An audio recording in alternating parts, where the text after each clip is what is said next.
The opinions expressed in this program are not those of CISA 7 or Time Warner Cable.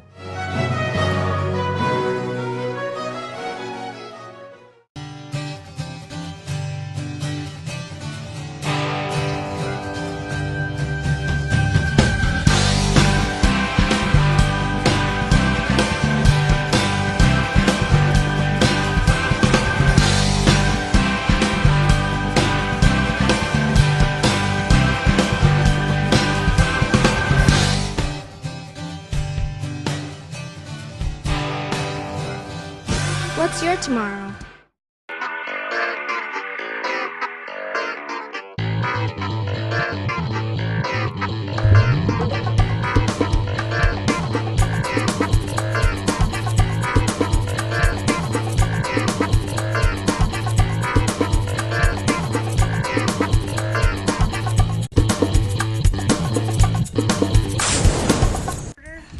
I would entertain the first motion. I move that the employment of Brooke Mueller as coordinator of college and career readiness 11 months at the district office building as presented be approved. Second. Sandy? Becker? Aye. Bleka? Aye. Dorf? Aye. Janch? Aye. Maloney? Aye. Wagner? Aye. Warren? Aye. Carried 7-0. I move that the employment of Brian Pouts as manager of facilities, maintenance, and internal service systems 12 months at the district office building as presented be approved. Second. Sandy? Maloney? Aye. Warren? Aye. Dorf? Aye. Janch? Aye. Becker? Aye. Bleka? Aye. Wagner? Aye. Carried 7-0. And Brian is Is there. that Brian? Yes, indeed. Hi, welcome. Thank you.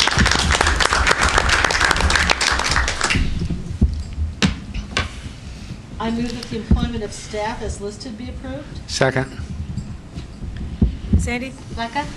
Aye. Wagner? Aye. Becker? Aye. Maloney? Aye. Janch? Aye. Warren? Aye. Dorf? Aye. Carried 7-0. I move the transfers of staff as listed be approved. Second. Sandy? Becker? Aye. Janch? Aye. Maloney? Aye. Dorf? Aye. Wagner? Aye. Warren? Aye. Bleka? Aye. Carried 7-0. I move that the resignations of staff as listed be approved. Second. Sandy? Warren? Aye. Becker? Aye. Bleka? Aye. Janch? Aye. Maloney? Aye. Wagner? Aye. Dorf? Aye. Carried 7-0. And I move that the retirements of staff as listed be approved. Second. Sandy? Warren? Aye. Maloney? Aye. Wagner? Aye. Dorf? Aye. Janch? Aye. Bleka? Aye. Becker? Aye. Carried 7-0. I would entertain a motion to adjourn the special board meeting. So moved. Second. All in favor? Aye. Aye. Opposed? All right, we'll adjourn for 3 minutes.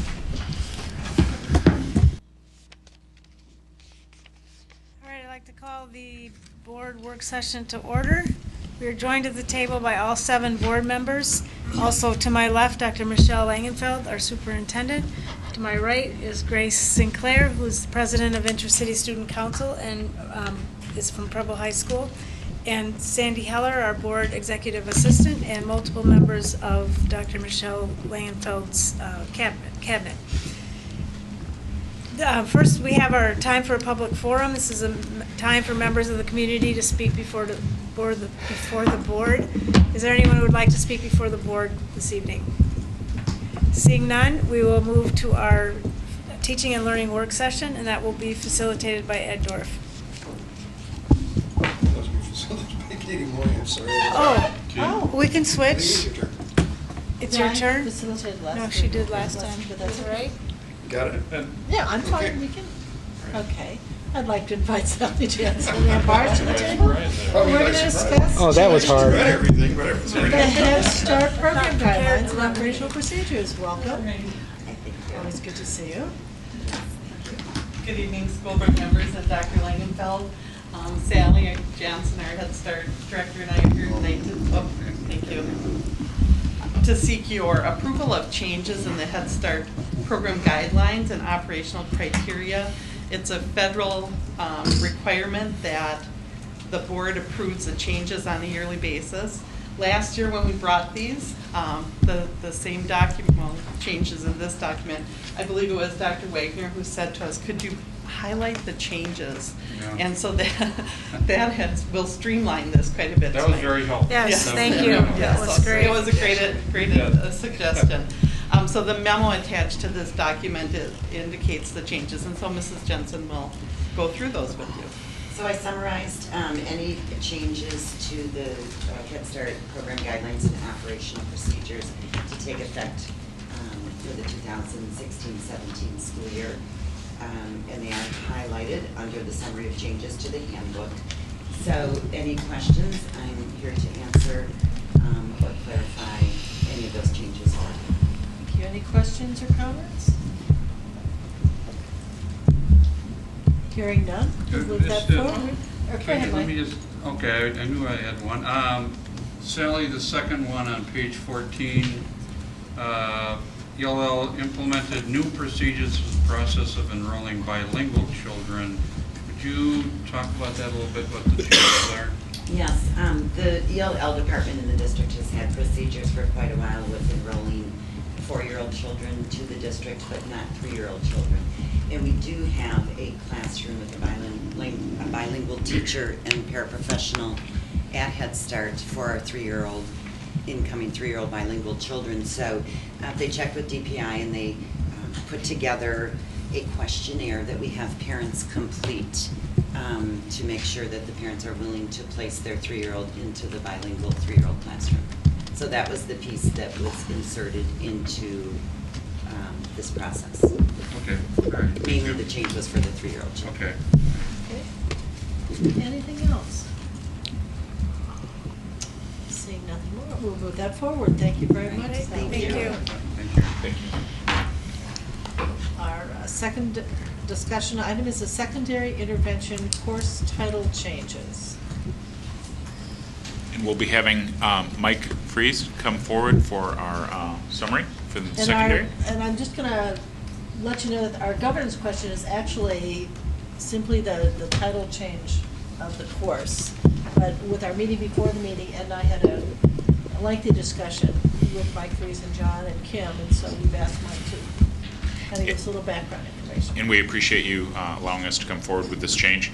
We have talked about our MLSS system before, our multi-level systems of support structure, and we'll be coming back to the board with a deeper explanation of some of the changes and what we have coming forward. But this is meant as a minor update, more of a semantics piece for one of the courses. Right. Hi, everybody. Thanks for the opportunity, and it's been great working with John, so welcome to the team. I know you've been at a meeting prior to this, but it's my first chance to be at the table with you tonight. So thanks again for the opportunity.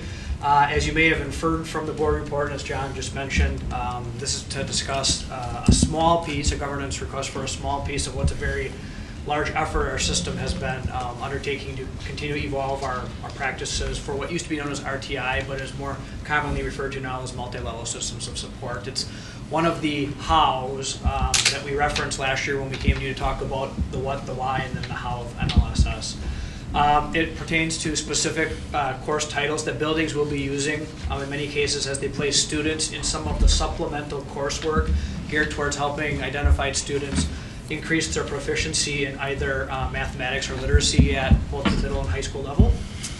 In many cases and in many buildings, principals and teachers have been asking for this over the past year or so, and now we're just at a point where we'd like to formally ask for your approval to make these changes so they have something accurate to list in Infinite Campus. Students, just a clarification point, students receiving support in these courses, this does not replace general academic support such as a resource lab, a math lab, or a writing lab. It doesn't replace things like team teaching or co-teaching or IEP-based services. It's part of our continuing efforts to close basic skill gaps in literacy and numeracy, as identified by a problem-solving process that schools go through to identify students based on various data points. The approval of these titles will help us more accurately document and give credit for students participating in our intervention services at the secondary level, and happy to entertain any questions that you might have. Questions or comments?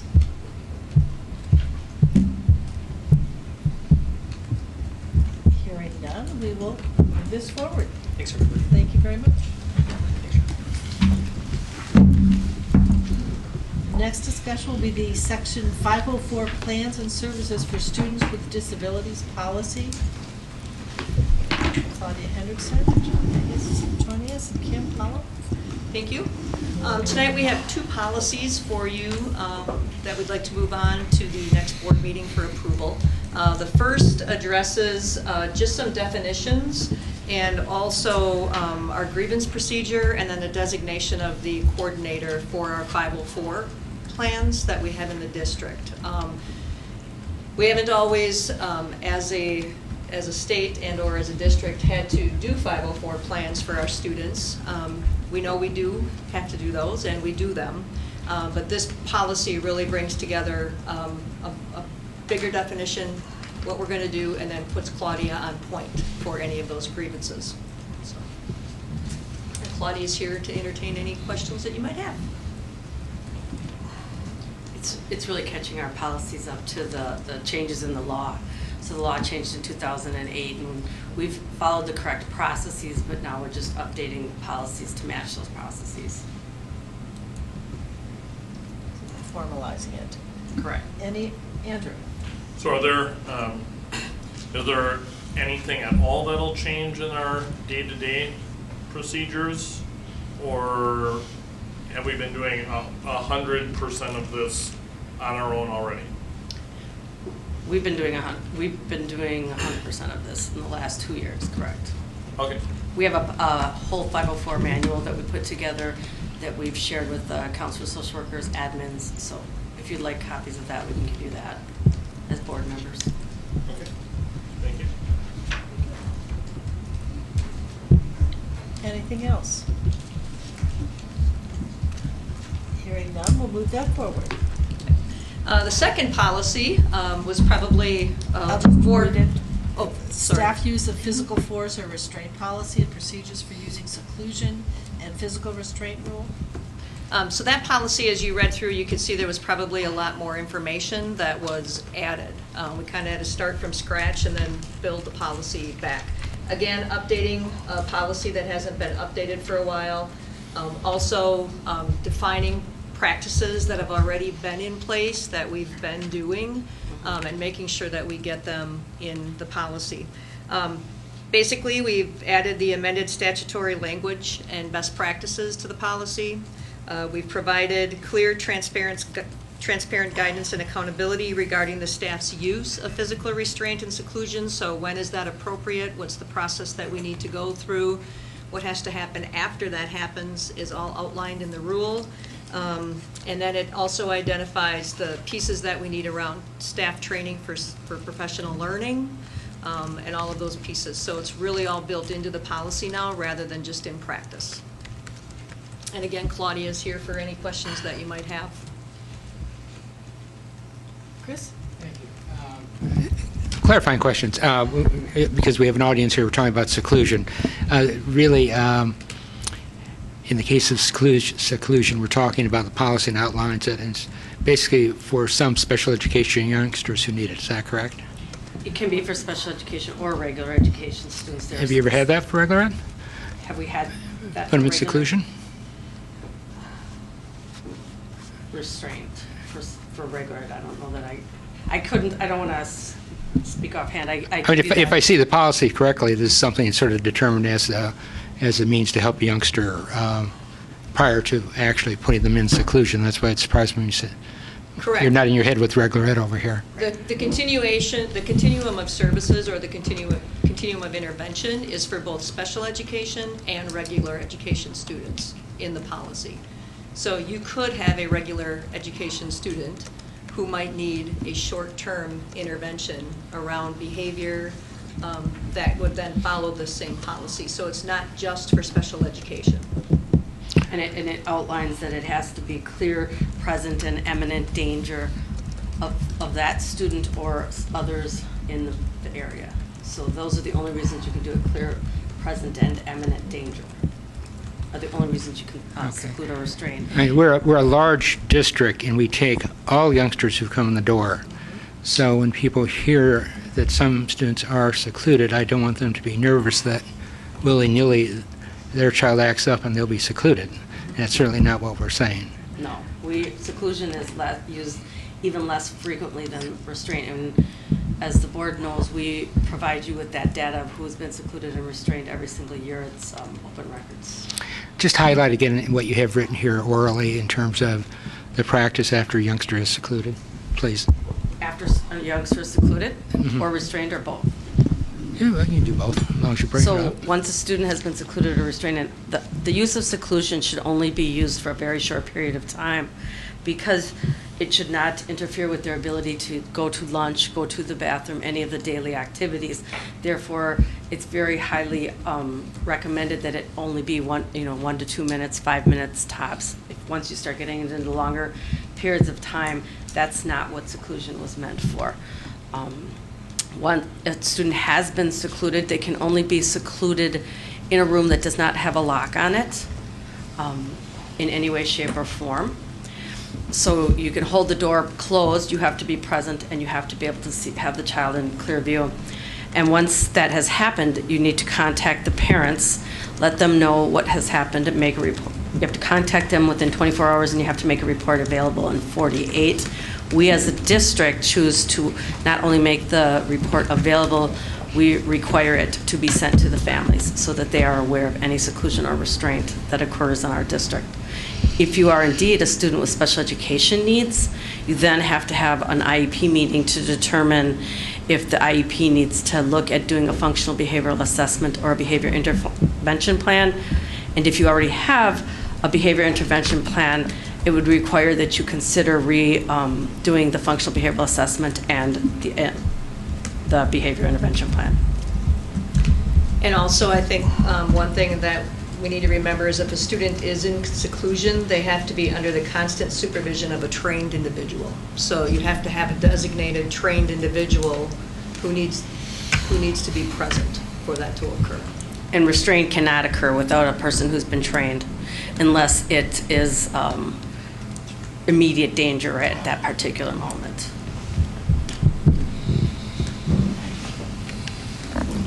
Brenda? I just have a question about the doors not being able to be locked. I know all of our classroom, I mean, we have a lot of locked doors in our schools. So what kind of rooms don't have locks on the doors? If you were going to use the room for a seclusion room, you would not be able to have a lock on the door Right, at all. but I'm just wondering, where do those occur in our, I mean, where do those rooms exist in our schools? What kinds of rooms are they? We have very minimal amounts of those rooms, and Okay, most, I think we have 2 at Minoka Hill currently. Basically, what we've used a lot of that for, instead of seclusion and making them stay in a room, we've left the children to voluntarily go to a room where the door can remain somewhat ajar, and they can cool down, as opposed to seclusion. We very rarely use seclusion in our district. Okay, so that kind of, that distinguishes seclusion from removal. In other Correct. words, and putting them in a separate room to cool down before they can come Right. back into the classroom. And you would not be holding the door shut. You Right. could be either with them in the room, or if they needed to be quiet, to just decompress, you could be outside with the door open and be able to monitor what's going on to make sure they're safe.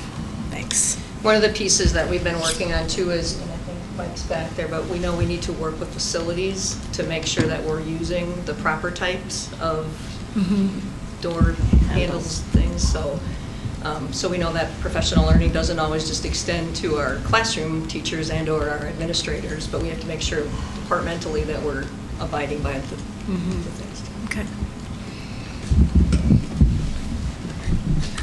One last point of clarification. In those seclusion rooms, there is visual contact, windows and the doors, so it's not like the youngster is closed someplace. There's a window, and then there's a mirror so that you can see the corners, that if you're outside the window, and try not to distract the student. you Yeah, can we're see. certainly not talking anything like seclusion that people think of in Shawshank Redemption or something. Oh my gosh, no. Yeah. No. In fact, we just had discussion as a department around, aesthetically, what are we doing in those rooms that are actually calming? Is it the color of the paint? Is it, so that they're not seen as, sometimes as they're thought of. So we worked on that too.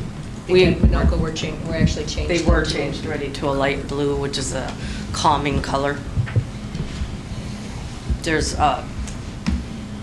bean bags in there for the students to sit on if they want to just sit and relax, read a book, stare at the wall. Again, short term. It should be a short-term intervention, not a long period of time. And our NVCI training, nonviolent crisis intervention training, would reiterate that, less than 5 minutes. Well, and again, we're discussing this tonight because we're bringing our policy and rule up to date. Correct, it's not that we're using it excessively, Right. correct. We're just making our The law changed in policy more 2012 and we wanted, right. Anything else? Hearing, moving forward. Thanks, Claudia. Thanks, Karen. And I believe that concludes our discussion items. And your report? And my report. Okay. All right. Next, we have our organizational support work session, and that'll be facilitated by Andrew Becker. We have one discussion item under business and finance, and that would be the facilities discussion. Good evening. Thank you for your time tonight. A governance question that's presented to facilities in general. And we've gone through a process of beginning a facilities master plan. We've engaged staff, we've engaged parents, we've engaged students, we've engaged you into various exercises in trying to come up with something. And one of the terms that I've begun using is levy authority or levy capacity. Levy capacity. And so, some of the timeliness of our facilities and what we've identified as some needs.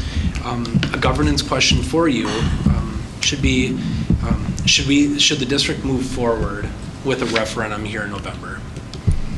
In a recent letter, we presented some of the notes from the 3 community engagement, and they were, I would call them community engagement sessions, where we did have a mixture of staff, parents, students, community. But in taking a look at a referendum, was there anything overwhelming that said we should think about moving forward? Was there a solution that was presented, a possible solution that was presented, that there's enough there that's substantial that would say, yes, we have something that's a solution that would work and that would be supported through a referendum process, that enough voters would say yes? I guess, as we take a look at that, I'm curious, what's your thoughts? And if not, do we move forward with a different contingency plan? If I could offer, and I see Mike Stengel back there, why don't you come up and join us too? That would be great. Mike is our executive director for facilities. As we visited with the 3 different schools, our visit to Martin, our visit to Baird, our visit to John Dewey Academy for Learning, we recognized that there were varied perspectives and opinions, that there was a resounding desire for change. I would say that was very apparent, but that there still is a lot of desire to have a shared understanding of the whole picture. And so to that end, we kept going back and saying, where does it all fit in the greater picture? That was the other piece of part of our discussion, because there was a sense of, questioning if Martin expanded, do they have to also include the ELC, or would there be other opportunities and options for ELC? Would that be a package deal? Which said they need to see the whole picture. And then at Baird, we had the conversation around should it be built on site or not on site? Should it be K-8 or not K-8? And so that again started moving into conversations, really great conversations about what's going to be happening in various property and the growth out in that area of town and so on. So to me, it kept pushing us back to, until we know the big picture and people see the whole picture. And I offer others who are present at the meetings as well, and I know Lori Blakesley, who's off to the side, our communications director, was present as well. that was my takeaway, is that they're still looking for multiple solutions to solve the problems, is what, I heard. So I put that out there too. I agree. I mean, with our sessions, there's a lot of questions that were brought up that I think we really need to respond to and get clearer definition to. If you recall correctly, the original facilities master plan completion was this spring, the spring that we just completed. I know it's midsummer now. And then we started some discussions about a potential referendum this fall, and summer came, so trying to engage folks during summer or even wrap up a facilities master plan was going to prove difficult. Then we moved that facilities master plan completion to April of 2017. So even at April of 2017 for the completion of this document, which I think would be rather useful, that then puts us in a place where even if we were looking at doing something this spring for a referendum, proves difficult in and of itself. Because what solutions or what discussions lead up to that, especially when a resolution would be at the end of January, February, when the board would need to act on that resolution. So we're thinking that getting that document completed sooner than later would be rather helpful. We do have the community engagement sessions set up in September at the 4 high schools. I think we're looking at potentially a couple more. Yeah. So they're currently on the screen. I'm sorry. Do you want to come up, Lori?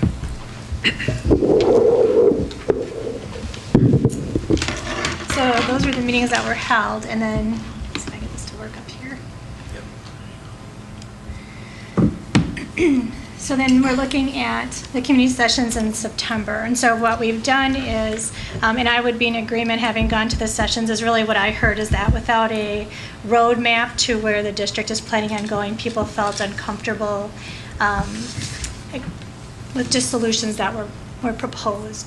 So we looked at what was another opportunity we could look at to try to move the facility master plan forward that would position the district in a way so that we could still address what we see as some pretty urgent needs within the district. So we'll have our community engagement sessions in September, as well as what we are looking at laying out as a possible plan, should the decision not be to move something in November, would be to look at, having the board come at the next, or having Nick from PRA come at the next meeting to talk about what he's found so far in the study. So you at least have a sense of, what work has been completed to date. Then looking at creating a process in which we can create a facilities task force who would be responsible for helping us take the information that we find in the study, as well as the information that comes out of community sessions, and helping us to funnel that down into what are projects and solutions and prioritizing those. So we'd have the 4 community engagement sessions, which will be the same thing at each, but just in different locations, and then proposing that this facility task force meet over the month of October. We would then take their information that they've come up with and then put that out for a community-wide survey, so that once again we're going back to the larger community to say, here's what we think, or what the facility task force thinks really, is the best solutions to what we see as some themes within the district of things that need to be addressed. The facility task force would come back, review that survey, develop some final recommendations. Those survey results would be presented to the board, and then we'd be looking to come at the beginning of November with a final master plan, which would take in all of that input. Point of clarification, you said final master plan in perhaps November, but what was in April that you were saying? Once we're on the path of a potential referendum for this November, a presented completion date was April of 2017. But if we switch gears, we're talking about accelerating the plan. Yeah, because we would accelerate the plan and put the referendum on hold as option number 2. Put it on pause. We need that document. That's what we heard. Yes. That's what we heard. We had this discussion earlier about how could we have a referendum before the facilities plan was done, and I think the thought at that time was that there's enough needs outside of the overall plan where we could go to a referendum? Obviously, our approach or thoughts have changed since that time. Is that accurate? I would say it's accurate. I think it's really rooted in the input that we received. And we received it at all 3 different sites. My takeaway, John was present and others as well. Yeah, I mean, the concern I have, and I guess I don't disagree, is that if the facilities plan isn't finished until April, so that obviously we couldn't have a referendum in spring. There's no election next fall. It's an off year. So there's no election in November. So that would take us into 2018 before we could have a referendum, which I think is a long time to wait for some of the, I mean, we've got some pretty urgent need. That is one concern of mine. I guess if we go ahead and have our community engagements this fall and then schedule a referendum for 2018, I think one of the things we should look at the WSB conference I went to a couple weeks ago, School Perceptions had a session that they do questionnaires, they do community surveying before referendums, and I think they've been highly successful in helping a number of school districts, and they get very specific. They get into parents and non-parents and different demographic groups, and then they also get into different questions. Would you support $25 million for high school addition in a new elementary school? Would you support $30 million if we added on some art rooms? I mean, they can get very specific, so I think that's, as we look forward, I think something like that has helped a lot of other school districts hone in and maybe avoid some questions where they got very negative reaction from the community. That's just a thought. Okay. But Andrew, are you saying that if we don't go to referendum in November, we can get the facilities plan completed in time for a potential April? For it to be useful. Yeah. For it to be useful. So we wouldn't have to wait. We would not have to Until wait. 2018. No, there were 2 options on the table. Lori presented an alternative option, which is the facilities plan will be done in November, and we would make a decision in January to be able to go in April. Because the prior plan was to have a referendum in November, a facilities plan done in April, and they're saying we need to move, they're presenting an option 2. How can we move that ahead by 6 months? I don't understand that. Because if you said tonight, don't go to referendum, Yep. we can re-gear and focus our efforts in the facilities master plan and get that completed. I think that makes sense. Okay.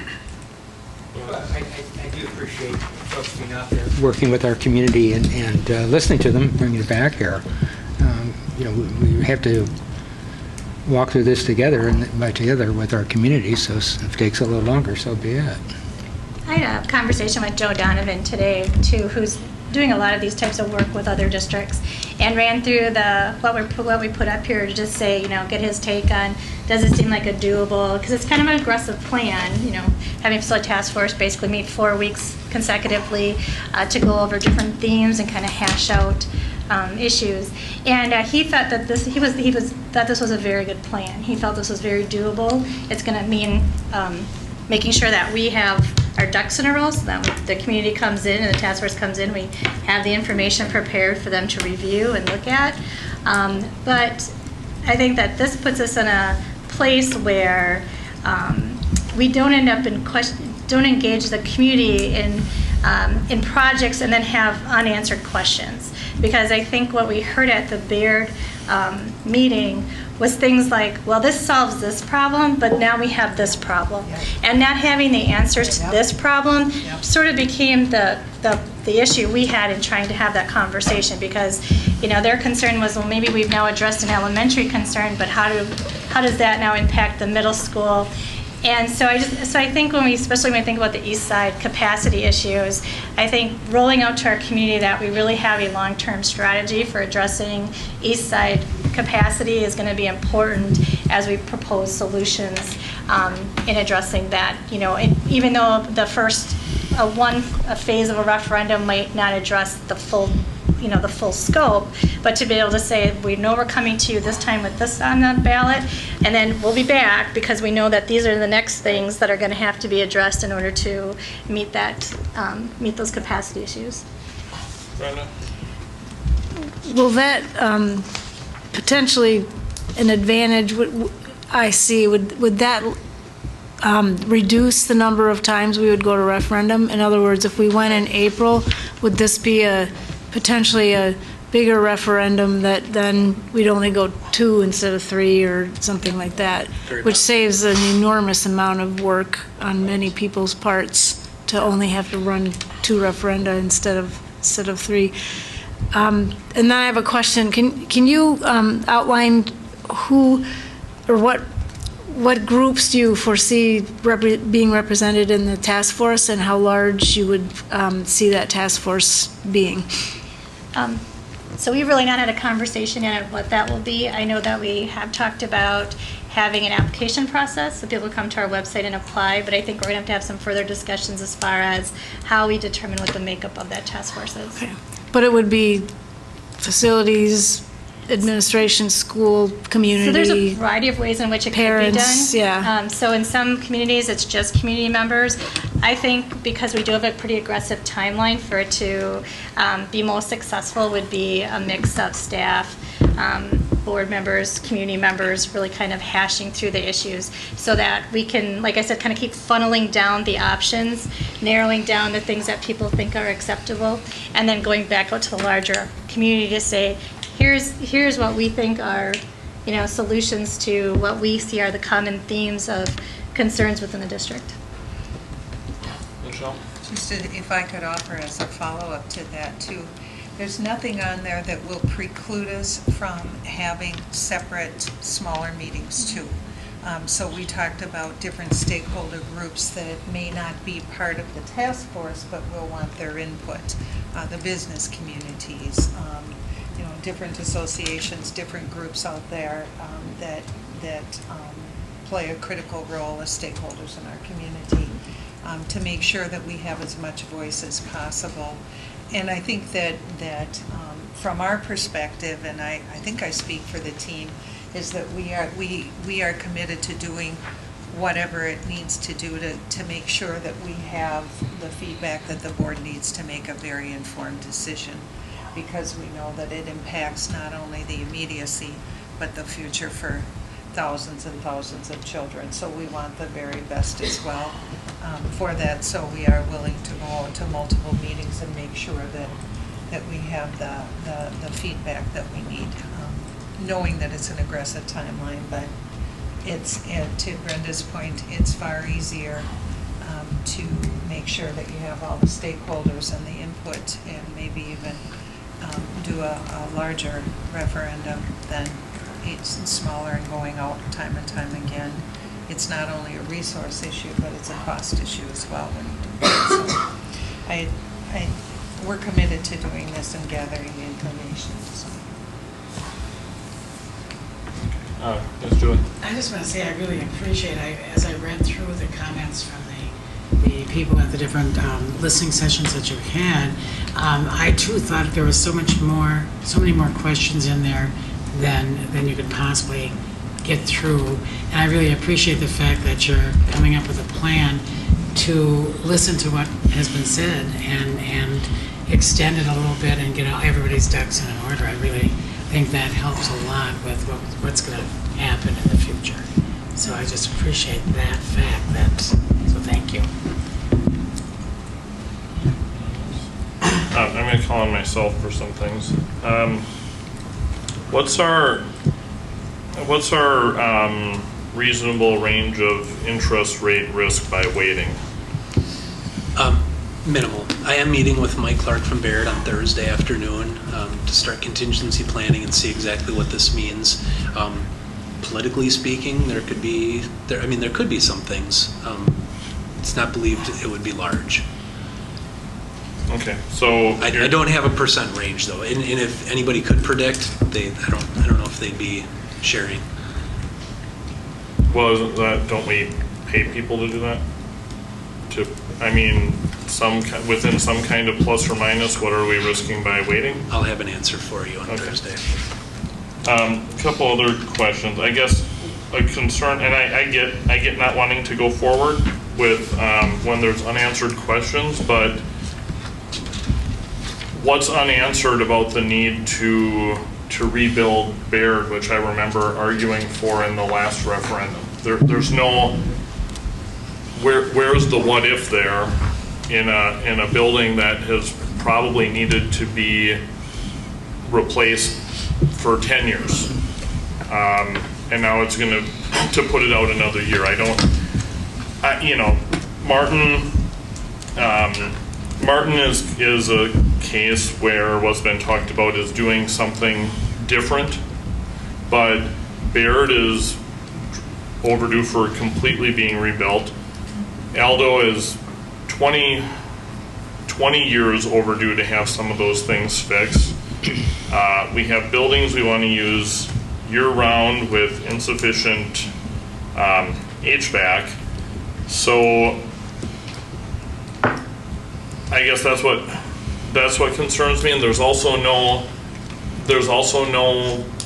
fallback if a referendum were to not pass. There's no fallback if we don't do it this fall. We're out over a year. So I guess those are a couple questions I have. Have you looked at that? That's part of the contingency plan. So some of the things that you're referring to, some of the HVAC projects and whatnot, we're looking at utilizing the energy efficiency exemption for this fall, issuing debt and having some flexibility with the levy to be able to. Okay. And those we can do outside of a referendum? Correct. Okay. Yep. So that would be your yellow and light yellow. Exactly. Items. So dark yellow, and that's the attached document, was in the board document, in the board packet. Dark yellow, those are fully, and Mike wanted to point this out, that these are 2014 dollars. A lot of these projects, because of the trades increasing and they're busy, they're more now than they were back then. But these are estimates at that time. But yellow, yep, fully energy efficiency exemption eligible. The yellow, light yellow, partially. So we've developed a list of $16 to $23 million of old dollars. They do need to be updated. We do need to get going on the process. That has to be completed by September 30th. It would be brought forward to you via resolution to enter into a performance agreement with a contractor. Okay. And then, so there's a good chunk of this that we could do outside of the referendum, where it's projected that the energy savings will pay for the cost. If I could, Andrew, answer your question about Baird. So I think that for me anyway, personally, when I went to the meeting, I guess I was expecting the reaction from families to be, because what had been previously proposed in the referendum was renovation and upgrading the HVAC system. And so I was expecting people to be like, we're going to get a new school, this is great. And instead, not that there wasn't some of that, but there was also some of, is replacing it in the same spot the right answer? Should it be at the new site as a K-8? What if you build this site, how are you going to address the middle school growth? There were just a lot of more questions that I felt that just proceeding with a brand new Baird was not going to be satisfactory to everybody in the room. And so it seemed that until they could see that, yes, we had an answer for continued growth on the east side. Yes, we had an answer for how you would address, if you had a larger Baird, which meant more elementary students, how we were going to address them, what happens at the middle school level. It just seemed that we weren't, and we didn't have answers to those questions, and really until you had the facility master plan to really say, what were we going to do with boundaries around Red Smith or Edison or any of that to determine, or were we going to have a new school? It just seemed like it wasn't where we thought it would be, where it would be just people who thought that was a great solution moving forward, where we felt like, yep, everybody in the room was in agreement this was a great idea. So it's not so much a question of the Baird building as it stands is inadequate, needs to be rebuilt. It's absolutely. It's where, it's what format. Yes. Right. Yeah. Great. In all three schools, I don't think there was any question that the need was there. I don't think the need has gone away. It was a solution, the proper solution, right? Or do we need to answer the additional questions? Well, and I think the opportunity, because our district lays out like it does, you had families who live in the neighborhood, but we have families who attend Baird School that don't live in the neighborhood surrounding. And so very different perspectives within the same schools, and then wondering if there's going to be, and it goes to Lori's statement about addressing the student population on the east side and the large number of students on that side. And it was interesting, what I really sincerely appreciated was how thoughtful the conversation was, that it wasn't just, oh yay, we get a new school, but more around, but then if we do this, then what happens to the students at Red Smith? And what happens here? And what happens there? And it was very interesting, and a lot of folks stayed around after, like they did at all the sessions, really talking about their concerns and saying, well, it would be helpful if we had these questions answered so we know if we could support this. I mean, I really didn't feel the love that there was one straight answer, other than Baird is not meeting the needs of the community right now. And so. Anything else? We'll move that. Well, there's nothing to move forward there. And then staffing update.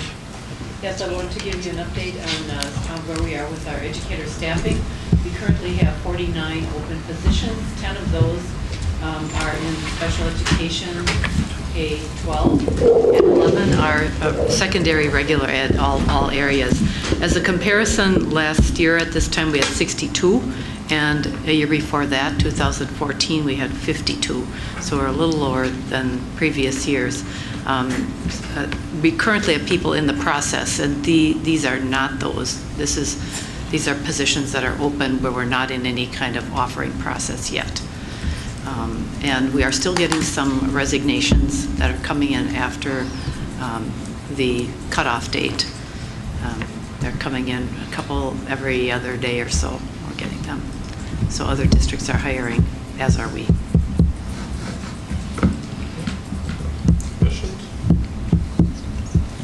All right. Then that concludes my report.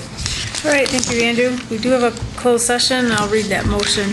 Special board meeting closed session has been scheduled for Monday, August 1st, immediately following the adjournment of the work session meetings pursuant to Wisconsin Statute 19.851C, considering employment, promotion, compensation, or performance evaluation data of any public employee over which the governmental body has jurisdiction or exercises responsibility, and pursuant to Wisconsin Statute 19.851F, considering financial, medical, social, or personal histories or disciplinary data of specific persons, preliminary consideration of specific personnel problems, or the investigation of charges against specific persons, except where paragraph B applies, which, if discussed in public, would be likely to have a substantial adverse effect upon the reputation of any person referred to in such histories or data, or involved in such problems or investigations, to wit, personnel matters. Pursuant to Wisconsin Statute 19.851E, deliberating or negotiating the purchasing of public properties, the investing of public funds, or conducting other specified public business whenever competitive or bargaining reasons require a closed session, more specifically to wit, potential contracts. And pursuant to Wisconsin Statute 19.851E, deliberating or negotiating the purchasing of public properties, the investing of public funds, or conducting other specified public business whenever competitive or bargaining reasons require a closed session, more specifically to wit, negotiation of collective bargaining agreements. And pursuant to Wisconsin Statute 19.851C, considering employment, promotion, compensation, or performance evaluation data of any public employee over which the governmental body has jurisdiction or exercises responsibility, to wit, employee compensation. The meeting will begin in open session to consider the appropriate motion for a closed session so provided by law. So moved. Second. Sandy? Becker? Aye. Blacka? Aye. Dorf? Aye. Canch? Aye. Maloney? Aye. Wagner? Aye. Warren? Aye, carried 7-0. We'll convene across the hall.